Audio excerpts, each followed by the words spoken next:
Welcome, curious crafters, to the 1 hour Saturday Spotlight. Today, we'll be highlighting aspiring teen chefs cooking. Any questions that will be seen in the chat will be asked at the end of the chat when her time is up. Now, Miss Angela, this is to you. Please try and ignore the chat as best you can and give me a thumbs up as soon as you're ready.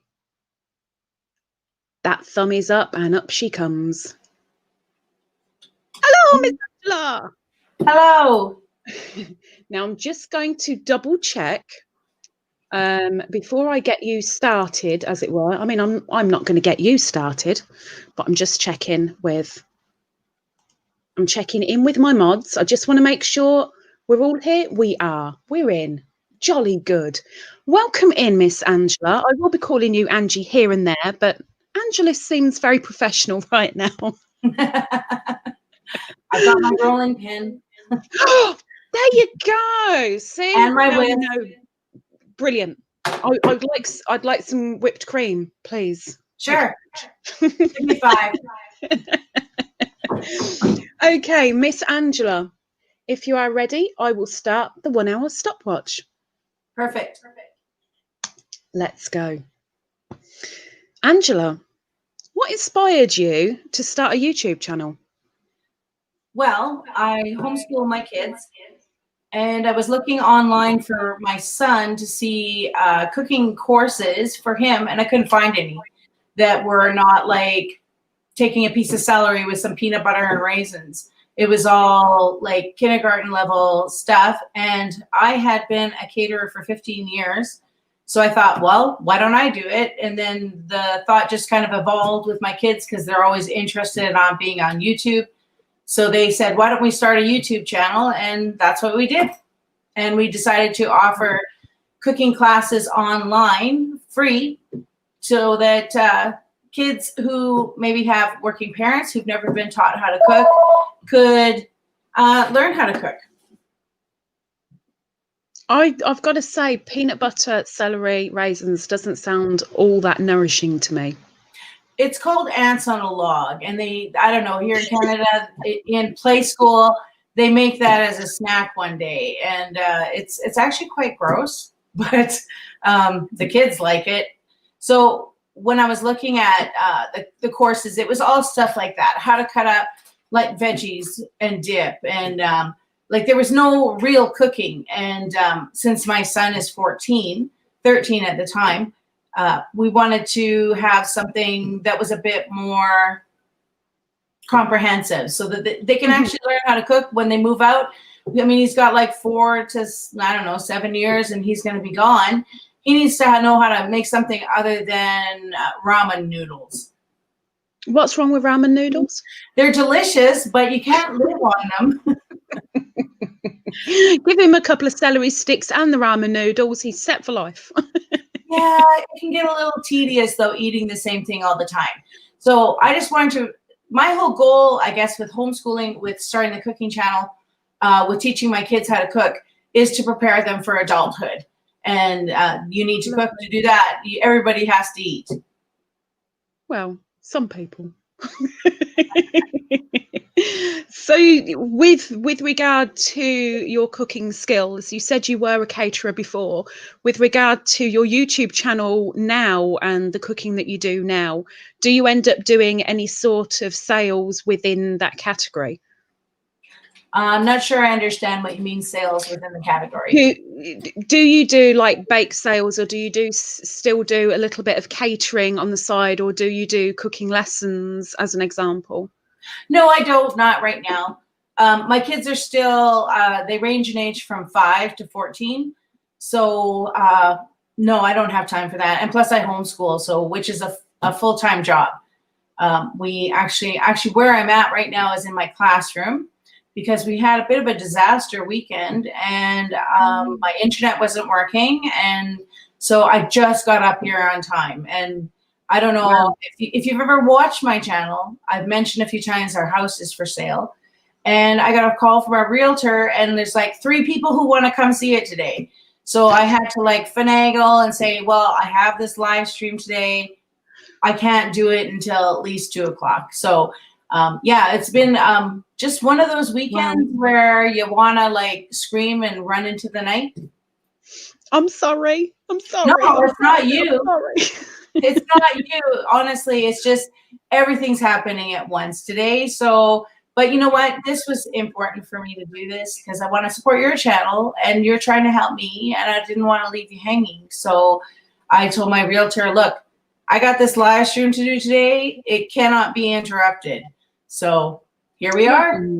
Yeah, yeah. And then my internet wasn't working. And I was trying to log on for 20 minutes, and it's like it wasn't working. And then my technical son came and he helped me get me signed up here. So yay, I made it. Thank you, son. Thank you very much. Okay, so working within the kitchen, what is your favorite medium material to work with while you're in there, whether that be an actual food or a utensil, or what's your favorite thing to go, oh yes, I get to use that today? I would have to say that I am more of a savory cook. I love cooking savory dishes. My mom, who taught me how to cook, obviously, she is more of a baker, but she did a really fine job teaching me how to bake. We end up cooking more baking things, I think, on the channel because my kids love the sweets. So they're the ones who suggest the recipes to me, stuff that they want to cook. It's kind of, the whole channel is kind of driven by the kids who are taking the cooking.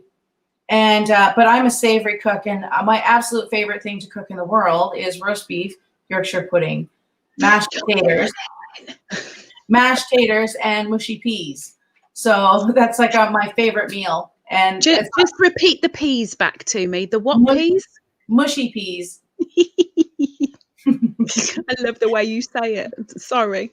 It's very unprofessional of me. Sorry. It's okay. You're allowed to laugh. I'm Canadian. You're Brit. I mean, we're like oceans apart, literally. We really are. We really are. But I love the fact that Yorkshire puddings are on there. So if anybody in the chat has no clue what a Yorkshire pudding is, you'll have to head on over to Angie's channel to go and try and find out as soon as she makes a roast dinner. I didn't do a roast dinner, but I did. You will. I do have a recipe for Yorkshire pudding up on the channel. We made Yorkshires, and so they're there. And my Yorkshires never fail. And I've made them for probably 20, 25 years. Yes, I know I don't look that old, but yes, I have made them that long. So even my mom cannot do Yorkshires, but I can. They're a tricky thing to do. I've got to say, I'm a Brit, and it's supposed to be in my blood, and they are a difficult thing to do. They are. So hats off to you, girl. Yeah. Well, there's a few tricks. Always have your ingredients room temperature. Make sure that if you're using sorry, my mouth's not working today. If you're using either a beef broth or an oil to cook them in, it has to be smoking hot. Yeah. And then you pour it in, and it just turns out quite lovely. So my Yorkshires start out this high and they end up like this high. And most people in the chat right now are going, what the heck is Yorkshire? You're going to have to go over there and find out. This isn't a cooking lesson right now, guys. This is question and answers. It's definitely a savory pudding. It's not a pudding that you would want to put jam on. Now that depends, because in England, if you go up north, up in the north, they have it with jam, with ice cream, with syrup, and I think that's gross. But the further south you come, you have gravy and meat and veg with it. And sorry, but that is way more my style. Mine too. Anyway, shall we move on, Angie?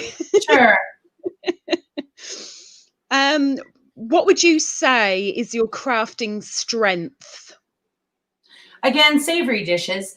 I'm very good at organization. I remember our very first catering job when there was my mother and one of my good friends and myself who started the catering company. And I remember our very first occasion, we met with clients They wouldn't tell us what the event was. They didn't have a final count. And they said, we can't tell you because it's super secret. So we just kind of went with about I think it was like 200 people. And it turned out it was a political event. And what ended up happening is that the two biggest events where people eat the most, funerals and political events.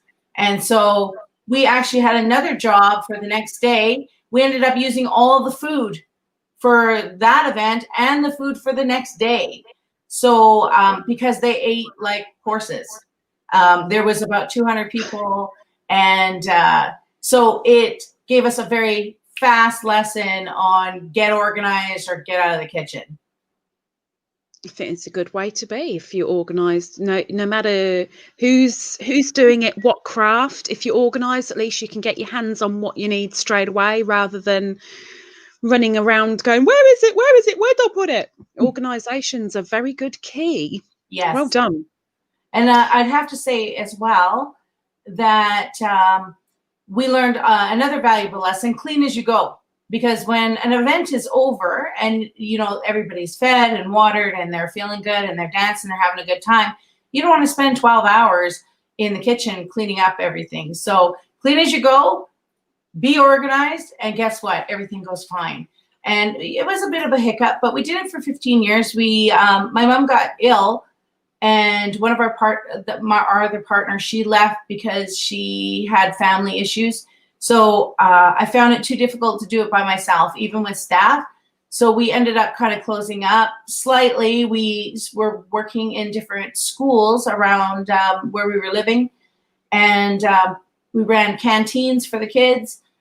Then I got into another business. I was running a gas station. I owned a gas station for about 8 years.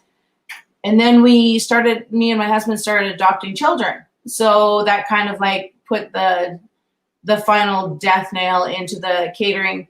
And I've just been at home we have 6 adopted children, and I have one natural child. And so that kind of, when you're looking after 6 kids in a household, it takes a large, significant portion of your time. I can only imagine. In fact, I don't want to imagine. I'll leave all that to you. So if organisation is one of your biggest strengths, what would you say is your weakness? Oh, I'm a bit of a procrastinator. Oh dear. So I'm organized. I know exactly what I want to do. I run through things in my mind. I make lists. I set out to do my tasks. But I'm a bit of a procrastinator. So sometimes we have dinner a little bit late because I'm like, oh, you know, I got to go start this. I got to go start that. And then I kind of get distracted and yeah. But you know what? We don't eat at 9 o'clock at night. So what you guys would call tea, we call supper here. And it's still generally on time. The kids aren't waiting to go to bed. Oh, well, at least you get it all done eventually. Yes. Yes. And they're not starving. I don't believe you. Anyway, so your channel name, what made you pick the channel name? Well, the son that wanted to learn to cook, he has a few learning disabilities. He's not like severely disabled, but so we've been trying to work with him on what he wants to do when he does grow up, move out on his own. And he actually really loves cooking. And so we were looking at possibility of maybe him going into becoming a chef. And so that's how we came up with Aspiring Teen Chef, is because of him. Oh, I think that's quite sweet when you name something after someone so close. I think it's really sweet. Well done. So your channel, why should any of us subscribe to you? Well, because I'm awesome and I tell really great jokes. Well, actually, they're kind of groaners, but they're those kind of jokes that make you smile and groan at the same time. And I really do have a good knowledge of cooking. I'm no Gordon Ramsay per se. He has a lot more money than me. He can buy a lot more really fancy hoity-toity ingredients. But my cooking is for a home cook. It's for somebody who needs to make a roast beef dinner and they don't have a clue. And I already have about 80 people who phone me on a regular basis asking me, how do I cook this? How do I cook that? And so I thought, well, if the information's out there, all they have to do is tune into YouTube. We're currently doing one video a week. And we try and throw something fun in there. And I try and be as instructive as possible. So, and if anybody ever comments on my channel, I check all the videos regularly. Oh, pardon me, to see if anybody has any questions. And I message everybody back if they have a question. I'm not going to leave you all hanging. I might even just say, hey, you know what, in video, blah, blah, blah. That's where I answered that question. So they can have a look at it on the video. It's nice that a creator gets back to the commenters, because it makes the commenter feel a little bit more worthwhile, and that they'd comment again and be more likely to watch, in my view. Yeah. So 6 kids, homeschooling. Well, technically, how do you find the time for YouTube, Angie? How do you find the time? You know what? My philosophy on child rearing is minimal interference. So, I mean, if they're having a fist fight in the basement, then of course I'm going to interfere. But number one, I'm not my children's cruise director. It's not my job to entertain them constantly. I'm not a helicopter parent. I don't hover over them constantly. To become a successful, independent adult, I believe that you got to let your kids be kids. And so I don't want to always entertain them. I want to foster imagination. And if I'm always the one coming up with the ideas, that doesn't really help their imagination. There are times when they do need me to kind of like I'm bored, and I'll have to kind of help them out. But, and also when you have older children help younger children, it helps the older children to eventually prepare for adulthood, because they might have kids. Who knows? They might not, but they might. Also, it helps the younger kids as well, because they often tend to look up to their older siblings as role models. Mm-hmm. So it's all around a beneficial system. I think it was Hillary Clinton who wrote a book called It Takes a Village to Raise Your Kids. Well, and especially during these days, when we're all at home with everybody helping out, it just works.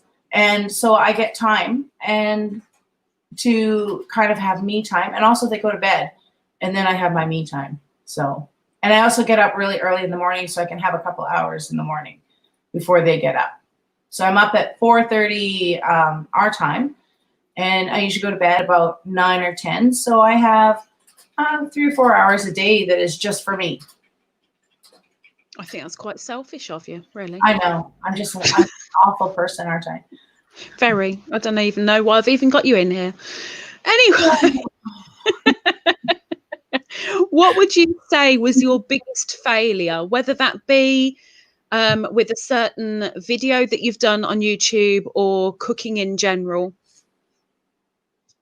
I think the very first time I ever baked a meringue, like not on a pie, just baked meringue. And it was for this really floofy, fancy dessert. And it was baked meringue and whipped cream and strawberries. And it was, oh, it looked so good. That was probably my biggest cooking failure ever. So I've since learned how to do meringues properly. But that was just, it was kind of like one side was that high and one side was that high. And everything was sliding off, and the meringue wasn't baked all the way. And but my family were really good about it, and they ate it anyways. So, but that was when I was a teenager. Really, I've been cooking since I was about 8. My parents both worked, and I had a younger sister who was 5 years younger than me. We'd walk home from school. I'd have to cook lunch, and also I'd have to at least start supper for my mom, for when she came home from work and she would finish. And by the time I was about 12, I was cooking lunch and supper myself. So I say a lot. I'm sorry, it's a Canadian thing. But so my biggest failure would definitely be that. And sometimes a failure in cooking is because I have 6 kids, I get distracted very often, and there have been times I've burned things. Extra vitamins, charcoal, yum, yum, yum. Or at least that's what my mother used to tell me.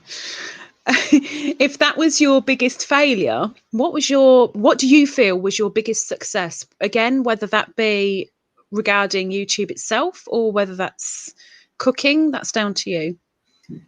Well, my oldest son, who's our videographer, he's also 14, and he also does the editing and the uploading. He also has a YouTube channel, and I have more subscribers than he does. So we're kind of having a little running contest to see who could win. And I love my son, so I don't want to like trounce him, but at the same time, I do want to beat him. So, well, let's face it, you're in the spotlight right now. He isn't. That's right. He's sitting over there, and I know he's listening to me. So he says kind of.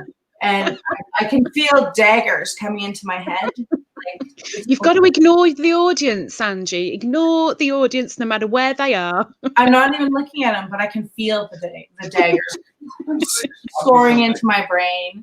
So to be fair, I get those same looks from my cat. So cats are very critical. So's your son by the seams of it. Well, he knows better. If we end up having a row over it, I always win. Of course, your mum. You can trump anything. Is there a particular item that you either don't have now or could do with replacing, that it doesn't matter how expensive it is, if you had the money, you'd go and grab it like now? Oh, you know what I would love is a gas stove.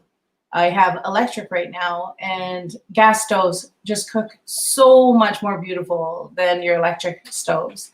And it's not a matter of the money, it's because we're selling and we don't want to bring in anything particularly like absolutely brand spanking new, only to leave it behind. Mm-hmm. And let's see, I also have a griddle that I love that is almost like toast. The leg is broken. The little trap that it has been broken, and so we've thrown it away. And I use my griddle for a lot. I make pancakes, eggs, French toast, all those kinds of things. But I've been doing this for a long time. So as far as basic tools, I have pretty much everything I need. Sorry for the cough. It's very dry here in Alberta, Canada. And we've got like 18 inches of snow on the ground, and it's minus 14. And it's definitely winter. Stop complaining. Well, it's funny because like I talk to people from all over the world, and they're always like shocked because we have snow already. And I'm like, oh yeah, we've had snow since our Thanksgiving, which is at the beginning of October. And we've already got black ice on the road and the whole 9 yards. So when everybody says, oh, winter starts in December, I'm like, not here. Winter starts in October here. Dang. But as son is listening, son, you know what to get your mum for Christmas. Anyway. A new griddle. What other interests do you have away from the cooking and away from YouTube? I knit, crochet. I've been doing that since, let me think, 7. I was 7 when my mom taught me how to crochet. I was really quite garbage at knitting for a long time. And then I decided I needed to learn. So I just picked up a book on how to, and I started doing that. I am a crafter. I love crafting. I have lots of friends, and we had been in the past getting together, and we'd have craft nights and do all kinds of things. But I love reading. I'm a huge reader, and not just like fiction. I like to learn how to do things. So I do a ton of research, everything on health, everything on politics. I love politics. I love finding out what makes people tick. I have a lot of interest in psychology. So I tend to read up on that too. I actually have a vast array. I do needlepoint. I have lots of things that I do. I'm never sitting still. That's for sure. I think with regard to the psychology, you and I, when we come out of here, I'll lay down on my couch and I'll tell you my problems, and we'll go from there. I will listen. There are a lot of problems, Angie. A lot of problems. Okay, so what, with regard to YouTube, what would force you to stop and just go, do you know what? It's not worth it. I'm going to leave it alone. Well, last year we actually started September 2019, and we had some kind of like family issues come up, and like we started off pretty strong, and then it kind of fell by the wayside because of some family issues that we were having. And then we got notice that my husband was being transferred to another city, and I had to, oh yeah, by the way, I love home renovating too. So I've painted my entire house. I've replaced a whole bunch of floors. So while that was going on, the channel kind of fell by the wayside. But now that pretty much every home renovation that I could possibly think of, except for my shower doors that broke, that's what I was doing yesterday, is done. We've decided to really focus on the YouTube. So as far as giving it up, I can't think of anything, because there's a lot of people who that I know personally have contacted me and said, you know, we really appreciate this because I don't know how to cook. Nobody ever taught me how to cook. So we really enjoy doing it. It's a lot of fun. It only takes us, besides the actual cooking time, like, you know, editing the video, uploading it and stuff like that, it takes I'm going to say maybe an extra 3 hours of only one of our time. And because there are 6 of us here, or well, 7 of us who work on the videos and stuff, it's I can't think of anything that would make me stop unless people start writing nasty stuff on the comments. Then I might go, well, you know what, this just isn't worth it. But so far, everybody's been really positive. They've been extremely kind, even when my lasagna doesn't have a white sauce. I was so dreading you bringing that up. the good thing with yeah, go on. I just wanted to say I did look up the recipe with the white sauce, so I'm hoping to do another video on lasagna with the white sauce. You mean real lasagna? Real lasagna. Well, no, non-Canadian lasagna. It just isn't real. It's still real. If you can eat it, it's real. Yeah, whatever. Okay, so when it comes to the next video, how do you go about deciding what to make next? Well, we do a bit of brainstorming. We have, I'm teaching 3 of my kids right now through the videos on how to cook. Our oldest one, that's my sous chef, he's Justin. And so we do things that are a bit more complicated with him. And then I have Jalen and Joe, and they're a tad bit younger, so they're just starting out in the whole cooking realm. We do simpler things. So when it's their turn, we alternate every week. They kind of bounce ideas, and I kind of go, well, what ingredients do I have? What ingredients are available? And so they kind of give me several ideas, and we discuss it. We actually have like a staff meeting, and we figure out what we want to do. I'm actually started a series. The video should have gone live or not live, but it should have been available online today at noon Mountain Standard Time. And we did, oh God, what did we do? What did we do for the cooking video today? Strawberry pie. Oh, no, not strawberry pie, not this week. That was last week. Okay, I'm having a brain fart. Anyways, what we are doing this coming week is there's a recipe for a type of caramel corn, and it's delicious. And I always make it every Christmas. Oh, I know what we did. We did shortbread. Okay, I'm a little brain dead this morning. So we did shortbread. with strawberry jam filling in them, and they were so good. The kids just like ate and ate and ate. And it's my large recipe, so they ate 5 dozen cookies in a day and a half. Flipping it. I'm a bad one. You're going to be rolling your kids out of the house when you move if you're not careful. Oh, trust me. We have almost an acre and a half. My kids run around enough.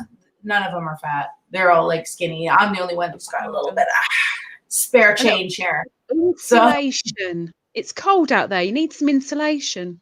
Mm-hmm. Fattening up for the winter so I can make it through. Good girl. So you've said about your comments, you try and make sure that you answer everybody, even if it's something short. You try and get there. You've also said about you're really hoping that there's going to be no nasty ones. Don't forget that you can remove and delete these comments. Don't forget that. Of course. But do you go about seeking feedback? So if you put up a video, do you go asking a couple of people, or can you go and have a look for me? Is it okay? Is it all right? Or do you specifically hope that a comment says something good, or I really like the way you do that, etc., because you not need, but you look for that little bit of confidence boost, as it were? Well, I'm not really looking for a confidence boost, but if somebody, here's the thing, I'm very open to learning. This is why I read so much. So if somebody has a better idea, I'm all for it. I have no problems with that. If people say, you know, I saw this video and you used this, but I think that this would work better, I'm totally willing to try it. I have no issue with that. I have no lack of, I hate to say self-confidence because I don't want to sound conceited, but here's the thing, everybody can learn, and I'm no exception. I'm in my 50s and I can learn. So if I can learn, then everybody can learn. And I don't want to be too stodgy and kind of set in my ways where people will say, oh, well, you should have done it this way. And I get offended. I'm not offended by that. I'm talking about if people say, man, you're ugly, or man, you're fat. Like those are the kind of comments that might make me go, okay, I don't really want to do this because I have a pretty healthy self-esteem and I don't want it to get worse. So good. But yeah, advice on how to cook, advice on how to change recipes. Oh yeah. You know what? I have 2 guilty pleasure YouTube things. One is bushcraft. Yes, I love. No, we were going to ask that later, but you jump in. That's fine. Sorry. You go for it, girl. Yeah, I love bushcraft. It's kind of my guilty little secret. There's a Canadian I watch. His name is Joe Robinette, and then there's an American I watch, and his name is Matt Posa. And if I ever have trouble sleeping, I watch them because they're so calming. Like here's these guys out in the bush, just kind of like chopping down trees and starting fires and cooking good food over the stove or over the fire, actually. So there's that. And then I love cooking shows. And I have to tell you, I love Gordon Ramsay. Like, I know that he's got the big potty mouth and everything, but man, can that guy cook. I wish I could cook like him. It's a nice little aspiration. I like that. I hate him, but I really, really love him. And his forehead. Yes, his forehead is like a roadmap. But you know what? I watch how he cooks and how much passion he has. And I have the same passion. Maybe I don't express it quite like he does, and I don't swear at my kids. But I love how he has passion about his craft. And he's it seems like he just never shirks from trying something new or looking at something new or tasting something new. And I think that's how we should all be when you're in love with a profession or you're in love with something that you do. Try new things. I mean, become an expert at what you know how to do, but try new things, because otherwise, how do you learn and grow? Mm-hmm. Very true. Very true. Okay, guys, we are halfway through. Angie, take a drink. You're going to need it. We've got half hour to go. For questions that have been so far asked in the chat, they have been noted and they will be asked at the end. So please don't think you're being ignored. You are not. You are seen. But Angie, we will carry on, my dear. All right, love. Can you give us an example of when you thought outside of the box? I think outside the box almost every day. When I did my, I just did a recent video, Alfredo chicken. That was the first time ever cooking that. I'd never done it before. And I'd heard different people kind of raving about smoked paprika. I love paprika. And so I thought, oh, I'm going to give this stuff a shot. And you know what? I have to tell you, it's become a staple in my spice cabinet because it is so good. Pork, chicken. I haven't tried it on beef, but pork and chicken are amazing with it. And paprika is awesome. I use it in salads. I use it in a lot of different things, but the smoked paprika, that literally has become like my new favorite. I'm doing all kinds of experimenting with it as a flavoring for things. When I cook, this is generally what happens. We have a large family, so we go through the groceries very fast. And I'll wake up in the morning and I'll be tootling around. And I'll go, oh, you know what I'd like to have for supper tonight is I'd like to have fish and chips because my kids love fish and chips. And quite frankly, I'm a bit of a fish nut. So, sorry, my phone's ringing. Hopefully my husband gets it. But I'm kind of like, hang on, I'm putting it in my pocket so it's not ringing as loud. It's still ringing and nobody's answering. You have to get it, honestly. Can you answer this, please? Because I don't know where your dad is. Thank you, sweetheart. So lots of times I'll go, oh, I don't have the ingredients. And we actually live a fair drive from a grocery store because we're out in the country. Mm-hmm. So a lot of times I'll have to substitute one ingredient for another. I've actually done that in my video because when I did strawberry pie, which was just a couple weeks ago, I was going to make just a straight strawberry pie, but you needed lemon. And I asked my one son, do we have lemon? And he's like, oh, yeah, we got lemon. And then I went to go pull out the ingredients to start filming the video, and lo and behold, we didn't have any lemon. So I ended up changing the recipe, like literally 5 minutes before we started filming. I had to kind of revamp my recipe, and it was something I'd never tried before.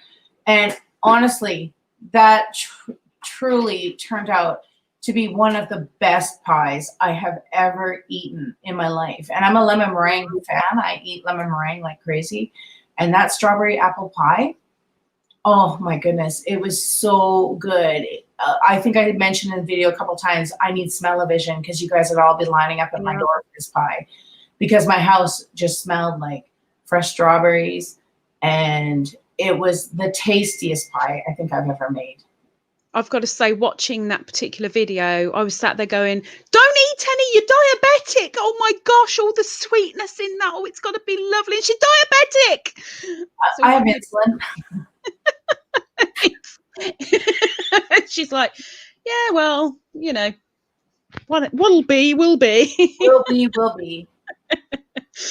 Can you name a time within YouTube or within your cooking when your patience was really tested? I think that we all go through things like that. Not so much with YouTube because even though I've had my channel for over a year, because we kind of took a bit of a hiatus, I haven't had any problems with YouTube. One of the problems is that my computer's getting a little old, and uploading sometimes takes me 14 hours to upload a video from my computer. And so it's running. And then I have, of course, internet lagging and stuff like that. As far as frustrated with cooking, I think when I was catering, I found it very frustrating sometimes to deal with clients who were super demanding.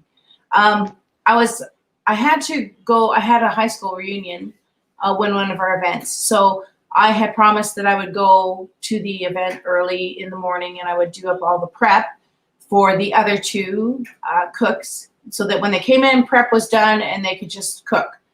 And I ended up cutting off part of my thumb. So I had to leave and I had to go to the hospital, right? So it's fine. I don't know if you can see that. It's fine. I just chopped off the little end of it, but I had to get it cauterized. The whole thing, I had a giant bandage on my head. And the bride at this event, she like literally blew a gasket because I've got a rag over my thumb. And I'm like, I have to go to the hospital. So don't worry. I've called somebody. They're going to come in. They'll finish the prep. Everything will be fine for your wedding. And she literally started screaming at me because I had cut my thumb. And I'm just thinking to myself, you know, people generally don't cut themselves on purpose. Like, it's not like I did that so I could get out of cutting up lettuce for your wedding. So, I mean, everything went fine. The event was fine. And it was actually a smashing success, but she had lost her mind. So I always, I worked in public service for a long time. I mean, I was a cashier, I was a cook, I was doing all kinds of different jobs in the public service. And people need to understand that people who are serving you generally want to do their best for you. And just have a little patience, because myself and everybody else on this planet, we're all human and things happen. I mean, there's chaos theory. Chaos always happens. And Murphy's Law, you know, we all do our best, but it seems like anything that can go wrong does go wrong. This weekend is a prime example of that for me. So busted shower doors, people want to come over and look at our place, our tub surround is down, and the whole 9 yards. So just my frustration is try and treat people how you want to be treated, because it's really hard. I mean, yeah, you have some people who just really don't care, but for the most part, people do care and they really want to help you as best as they can. So just remember that you might have a day when nothing's going right for you either. Yeah. Okay, I'm not trying to sound like all philosophical and lecture everybody like a mom. So you just asked, like, you know, what do I get frustrated with? Well, I get frustrated with people who even though, you know, they don't even know your situation and they just come down on you like a ton of bricks over something minor or small, something that really won't even affect them. I've got to say, I think it was another selfish move on you that you tried to chop your own thumb off. I just thought you wanted to get away. That's my opinion. You were being selfish, full stop. Yeah, that's Don't right. you wave your whisk at me, missus. If a beginner cook came to you and asked for advice, what would be the main piece of advice you'd give them? Start simple. Start with your savory dishes. Basic roast beef is one of the most simplest things to cook. It is? Oh, so simple. It's to me, it's probably like, the one thing that I can't cook. Really? Really? Oh, wow. I think I might do a video in honor of you on how to cook a really amazing roast beef. So start basic. Learn your basic skills: how to chop, how to dice. Learn your terms: whisk, beat, mix, saute, blanch. Learn your terms, because once you learn your terms and you do a little bit of practicing on that, if you really have a passion for it, it's kind of one of the things I learned with teaching my kids. If they have a passion for it, they learn it like that. If they really don't care, forget it. You're never going to get them to learn it. They might learn it just enough to get through an exam, and that's it. It's out of their brain forever. But if you can foster a passion, learn. You know, we have such an amazing tool, the internet. I'm old enough that I grew up without an internet. I never even got my first computer until I was like 20. And so for learning purposes, the internet is awesome. Like, look it up. You want to know how to do something? I don't know. I haven't found anything yet that I can't find out on the internet. Even today with doing my tub surround, I had an issue because the people who lived here before did something incorrect. And I just typed it in, found how to fix the problem. So we just have to, I think that if you're just starting to cook, start simple. And that's what a lot of my recipes are, is simple. You can watch them. I always post the recipe, like all the ingredients you need. So, and the good thing about it is that even though we try and keep our videos a tiny bit shorter, so people don't get bored, you can stop the video at any time and you can just work on it until you get ready to the next step. Start with simple things that you can learn. When my mom first started teaching me how to cook, I can't tell you how many times I peeled potatoes. I must have peeled potatoes for like 6 months before she let me anywhere near the stove. Good mom. Fortunately, if you already know how to peel potatoes, you're one step ahead.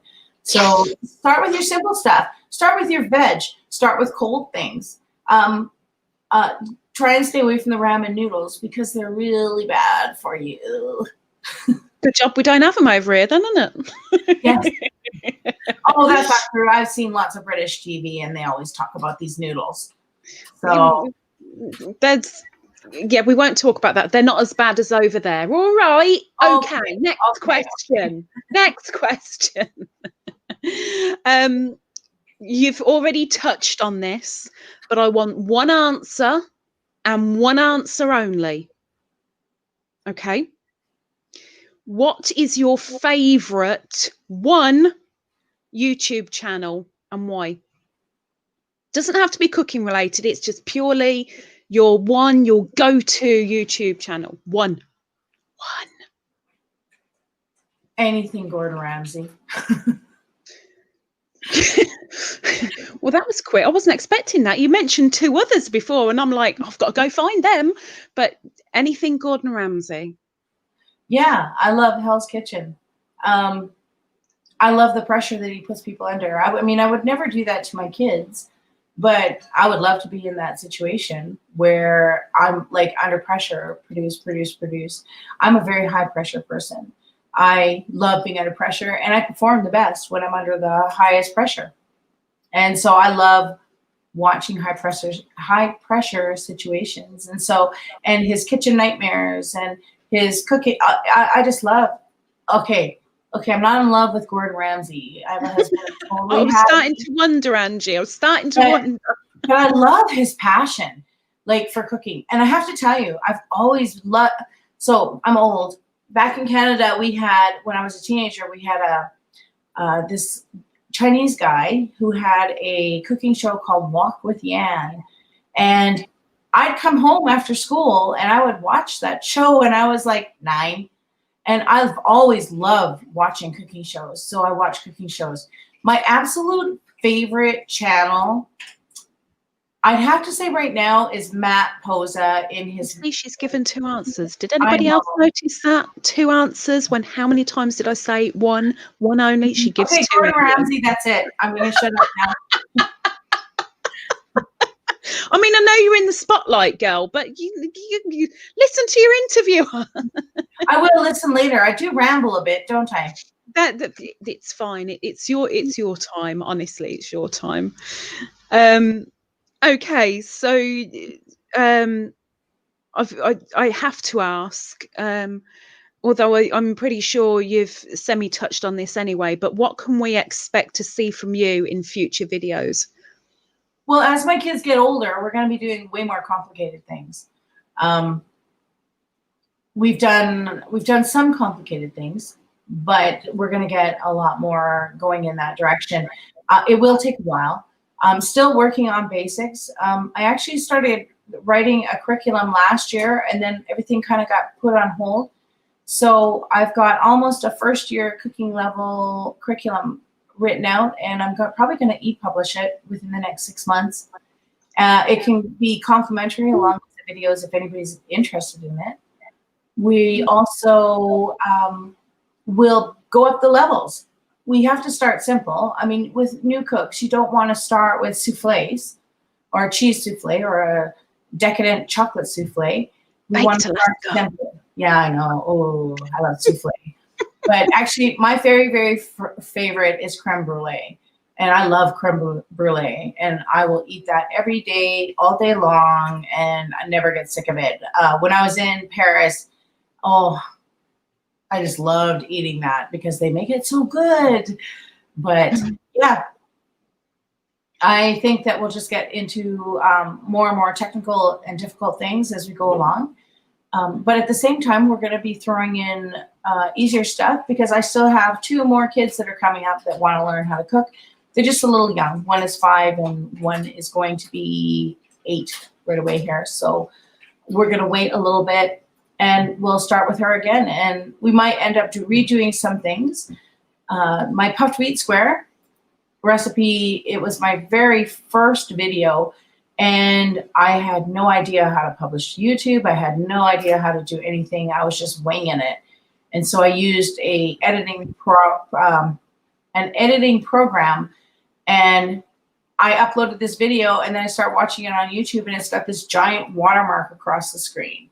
So, and I'm just like, oh, that's lovely. And then my camera found out wasn't all that great with the mic, and so it's kind of like fuzzy and hazy. So we might end up redoing some of the recipes. I don't know. We'll see what happens. It's kind of we're just kind of brainstorming each week, figuring out what we're going to cook, and then we present it. We try and go at least a couple of weeks in advance. And like I said, I'm doing a series on what I do for Christmas. So every week from this past video with the shortbread all the way up to Christmas, we're going to be doing all the things that I cook at Christmas time. There'll be a carrot pudding, and it's a German carrot pudding because my grandma, she was German, and it's her recipe. And I've mentioned in some of my videos that my grandma didn't own measuring spoons, didn't own measuring cups. She was very poor, lived on the farm. She had 7 kids, and including my mom. And that's where my mom learned how to cook. And quite honestly, both of my grandmothers were phenomenal cooks. So we'll be doing a lot of those recipes. I'm going to make a tortilla, French Canadian meat pie as well. And that's a little bit more technical. You need a pastry recipe, and then you've got your recipe for your meat filling. And it might be a slightly longer video, but honestly, that was a staple in our family since I remember eating tortilla every Christmas. Let's see, what else was I planning on doing? I also have a lot of Ukrainian friends, and so I've learned how to make a lot of Ukrainian dishes. So we're going to make nalezniki. We're going to make sour cabbage rolls. So these are all things that we do at Christmas every year. So we're going to start that series. It's actually already started, and I've only got, I think, 5 more weeks. So I have to kind of narrow the list to 5 things before Christmas. Wow, diversity. I like it. That's kind of the thing about Canada, because we're kind of like a Heinz 57 mix here, or an HP sauce mix. I think you know HP. You might not know. We know HP, yeah. But yeah, we're very much a mix here. So the province I live in, Alberta, has a huge Ukrainian population. So a lot of my friends are Ukrainian, and I've picked all their mums. No, Angie, come back. You picked all their mums. It makes me wonder what the next word was. Please bear with us, people in the chat. She did say she was having internet problems at the beginning, and it looks like her internet's gone. So please bear with her. It's the circle of doom. But while we wait, we do have 10 minutes left with Angie, if she can come back. Bless her. If she can't, we'll give her 5 minutes. But if she can't, your questions will be asked to her, and I will hunt you down, and I will find you, and I'll let you know what the answer was. But something that I really want to let you guys know is that Angie's channel is literally run by her and her kids. She has one child who does the editing. She has one child who does the videoing. She has one child that is almost kind of directing, and the others kind of take it in turns to help her in the kitchen. So it's very much a family affair, and everything is done so simply and so darn deliciously. My gosh, the amount of things I just want to go through her kitchen and eat everything. But it's absolutely brilliant. It's not a case of Top Chef or bust. It's very much home goodness. I hope that makes a little bit of sense. I'll be a little bit naughty, and I'll diverse away from this just for a moment, just to say, Marie, That's exactly where I got the Sandy from. And I can't help it either. Every time I see our blessed Sandy, I can't help it. It's what happens. Let's hope that Miss Angie can come back. Like I said, we'll give her a full 5 minutes. Let's see who else came in. There were a couple of bits I made a note of. Brenda, if Brenda's still in here, Brenda makes it exactly the same way that Angie had made it on her channel. I have never known lasagna like that. Never, which is why I told her off. But she is back now, so I'll have to shut up about her because she can hear me. So bear with me. I was professional the entire time, I promise. Yeah, I heard that. Yeah, nice try. No, I was saying that I picked my friend's mom's brains because brains. Their brains. I don't pick their nose. I was thinking bums, but mum's bums. No, I would never go there. That's icky. So, no, I've gotten a ton of recipes from my friends' moms, and this is why our catering company was so successful, because we do home cooking, and everybody loves home cooking. And yes, you do want to go to a restaurant once in a while and have something fancy, but normal, regular home cooking, things that stick to your ribs, things that fill you up, things that are healthy, quite frankly.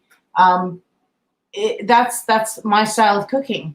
I want to feed my kids a balanced diet. I want to do things like that. And so I've learned a lot from my friends' moms on how to cook things, and from my friends because their moms taught them. Where the shortcoming is, I see, is unfortunately the generation of kids growing up now. My husband worked with a guy. He was like in his early 20s. He grew up on McDonald's. His mom was a lawyer. His dad was a doctor, and this kid ate McDonald's every day. Never had a home cooked meal in his entire life. Wow, poor sod. Yeah. So this is the people that, like, I felt I want to help these people actually eat good food, because I mean he was young, so he wasn't like packing on the pounds from the McDonald's, but at the same time, I mean, how healthy is that for you? And I grow my own garden. I have chickens. I get my own eggs from my chickens. We want to have healthy food, and I want to show you how to eat that healthy food. I don't want to see you eating. I want to eat it myself.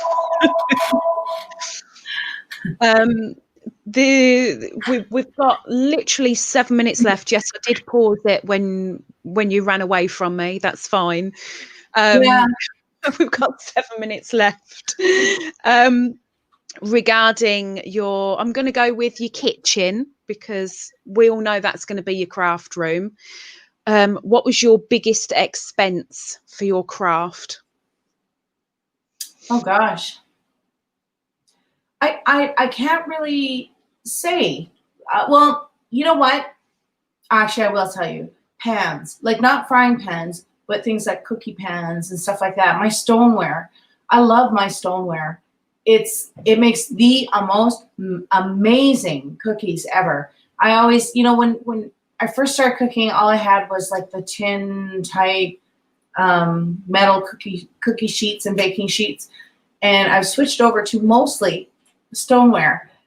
Stoneware is amazing. Very seldom do you burn anything on a stoneware, because what it looks like on the top is just about exactly what it looks like on the bottom.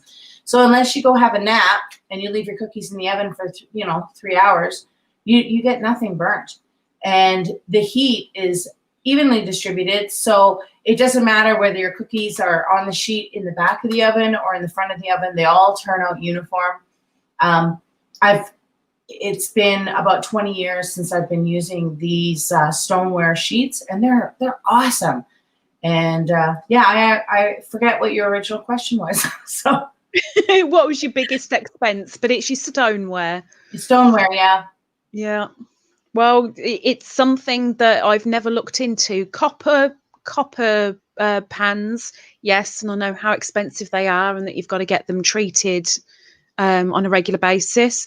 Stoneware, I've never looked into, so maybe I ought to. Well, for baking, they're a dream. You can't get stoneware everything. However, I found that baking in glass or stoneware or ceramic, your food is just better. The other thing too is cast iron for stovetop. Cast iron is awesome. You never have to worry about funky little coatings chipping off into your food. They will last literally probably 100 years. I intend on bequeathing my stoneware and my cast iron to my kids because I'm sure it'll outlast me. And it's such a wise investment, like as far as cookware goes. I don't have necessarily a favorite pots necessarily, but I do use a lot of cast iron. We have tons of it. I actually harvest the syrup from my maple trees, and I make my own maple syrup as well. So we, and I have a big giant cast iron for that, and it works wonderful. It's very difficult to break. It's very difficult to warp. I've had like probably 30 warped frying pans in my life when they're sitting on the stove and they're like wiggle, wiggle, wiggle, wiggle. Yeah. But cast iron never does that. Wow. Okay, I think we've got time for 1 to 2 more questions, and then we'll take it over to the chat because there have been a couple. I'd like to ask, which holiday do you prefer to do your craft for? Oh, I'm a Christmas junkie. So, the face. Christmas. My eldest daughter, she's 29. She doesn't live here anymore. She comes over every Christmas and she's like, Mom, you've got to cut down on the Christmas because I love Christmas decorating. I love Christmas baking. And I will bake for 14, 16 hours straight on Christmas baking.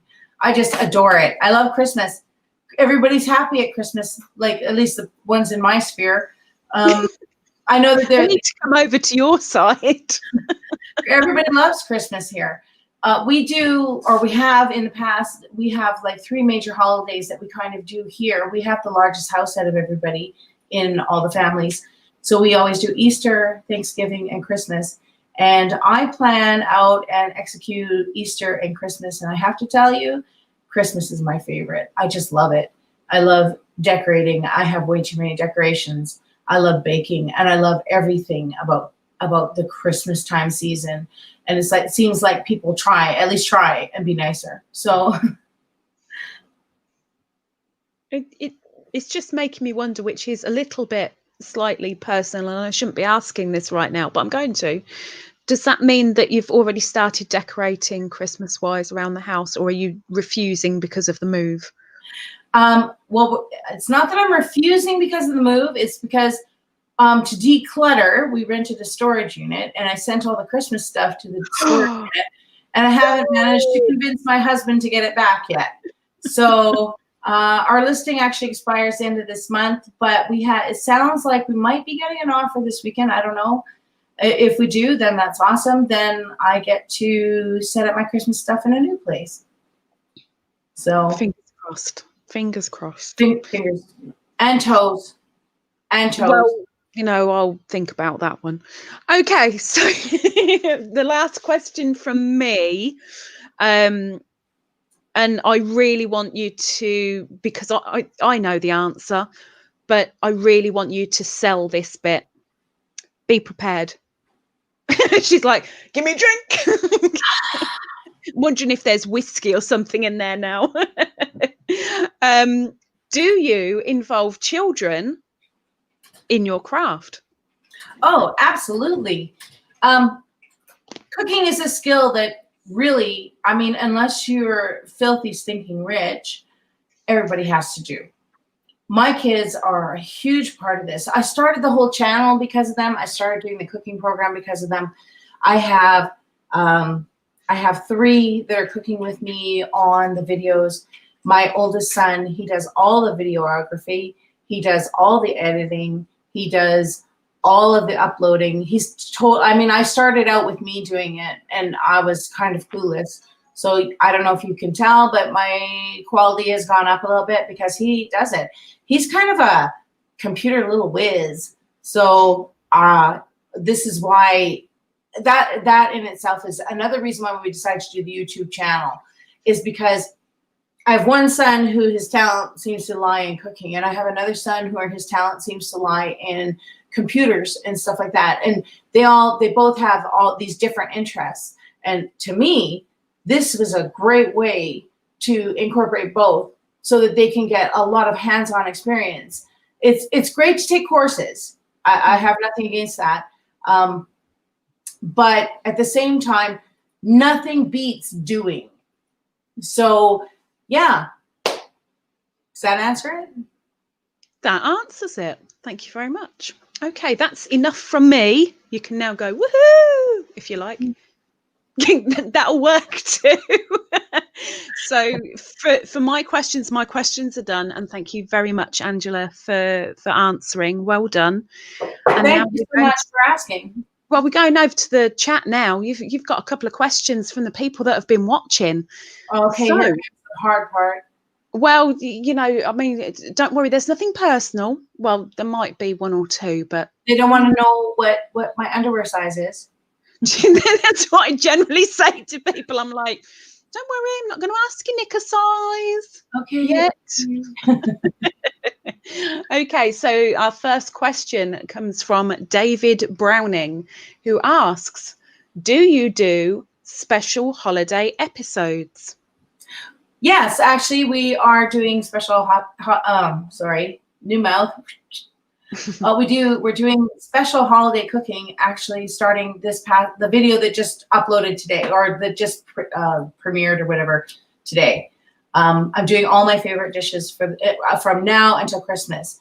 If there's something that you'd like to see, I'm always willing to try it.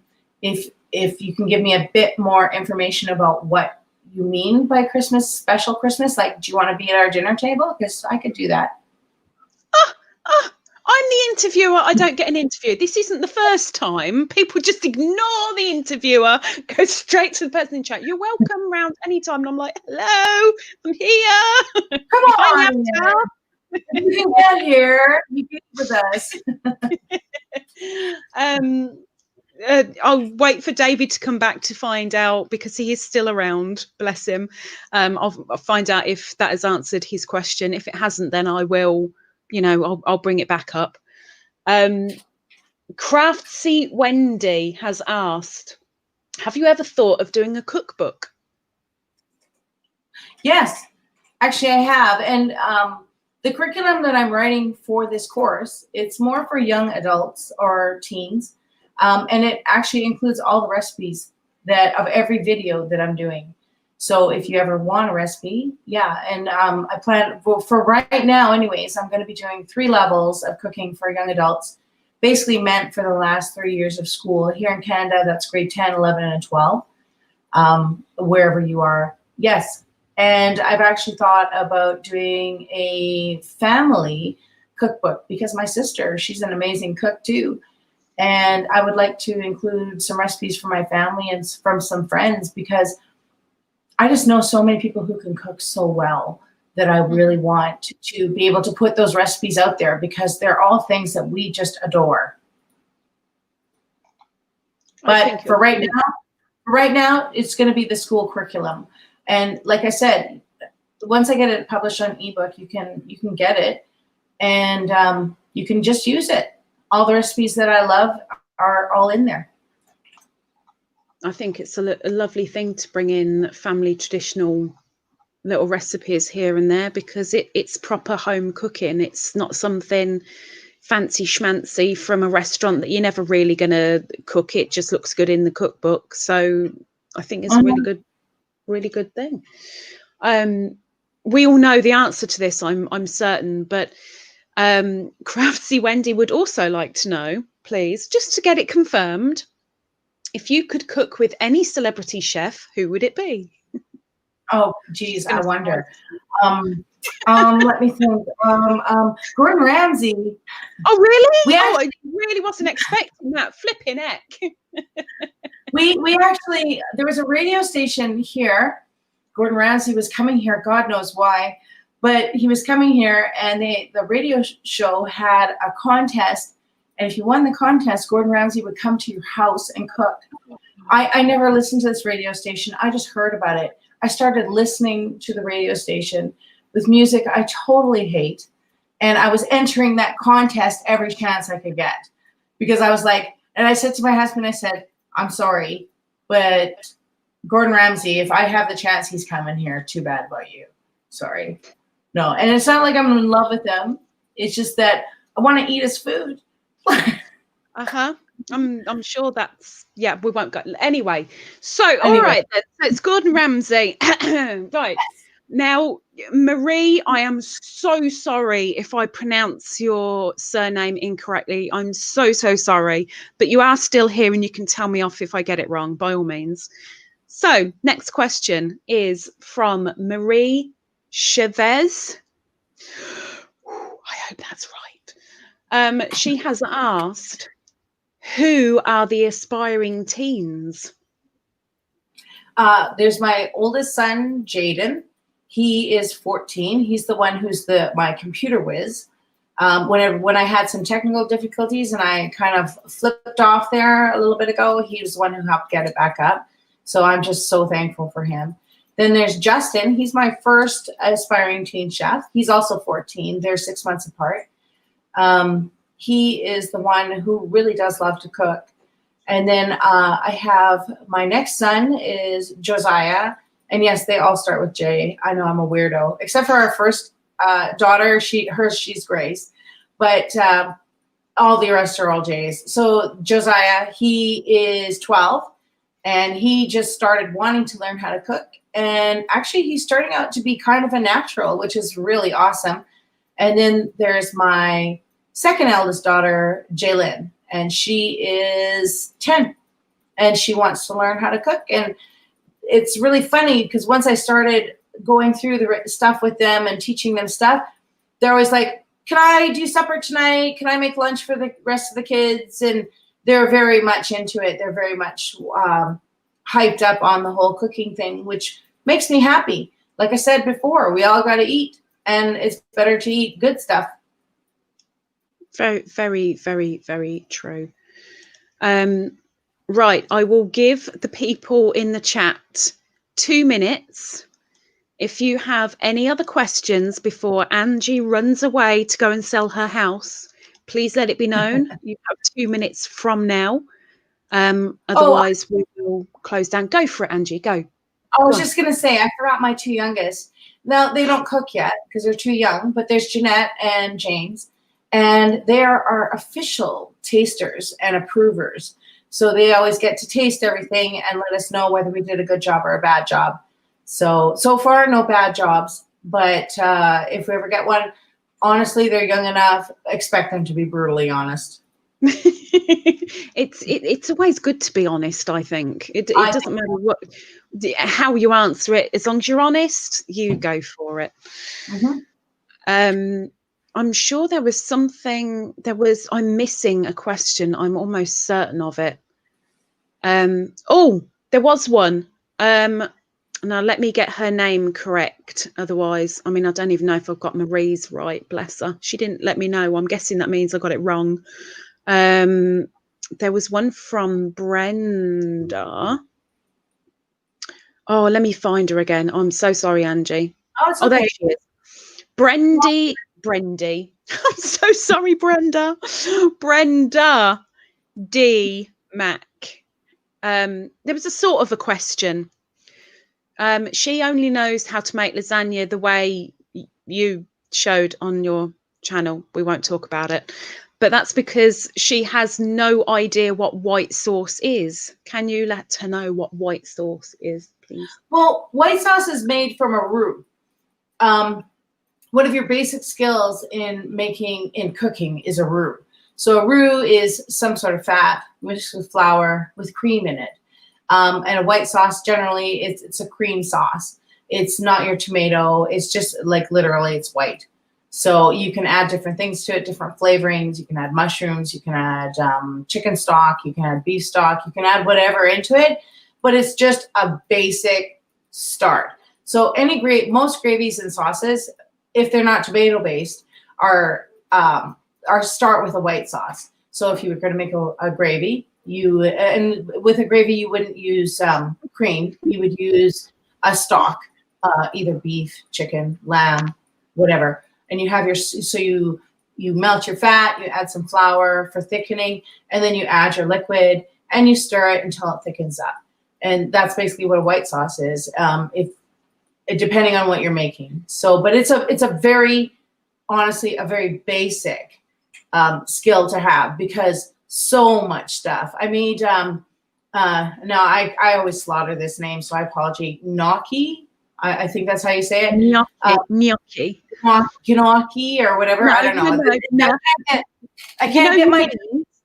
You've got your knees in the middle of your legs, so it's knee. Okay. Knee. Gnocchi. Gnocchi. Okay. Gnocchi. So I can't get my Canadian tongue wrapped around that word. I have no Italian in me at all. But every time that I watch Gordon Ramsay, on camera, they make gnocchi, and I'm like, that looks so good. So I decided I'm going to try it. And I also started with what they called a mother sauce. And I made a mushroom sauce for the gnocchi. And oh my goodness, it was so good. And but that starts with a white sauce. You have your, I use butter, but you can use vegetable oil, butter, shortening, any kind of fat that you want. And then you add your flour and you get your flour hot. You never want to eat uncooked flour. Number one, you can get sick. And number two, it tastes horrible. So you cook your flour in your oil and you just get it really nice and hot. And then you add whatever liquid you're adding. It's just a good starting point for most sauces. It is the starting place. And a good thing to top off lasagna. Okay, so Brenda appreciates you letting us know about that, and she said it's very interesting. Thank you. Okay, there haven't been any other questions that have come in.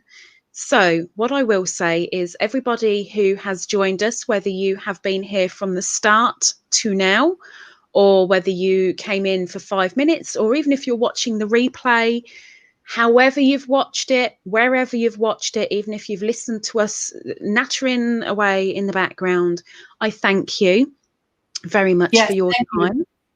You're not allowed to say thank you yet. You can wait. Oh. You're always ruining my fun. I really am. But thank you very much for popping by. As you've seen, Angela's channel has been posted quite a few times into the chat.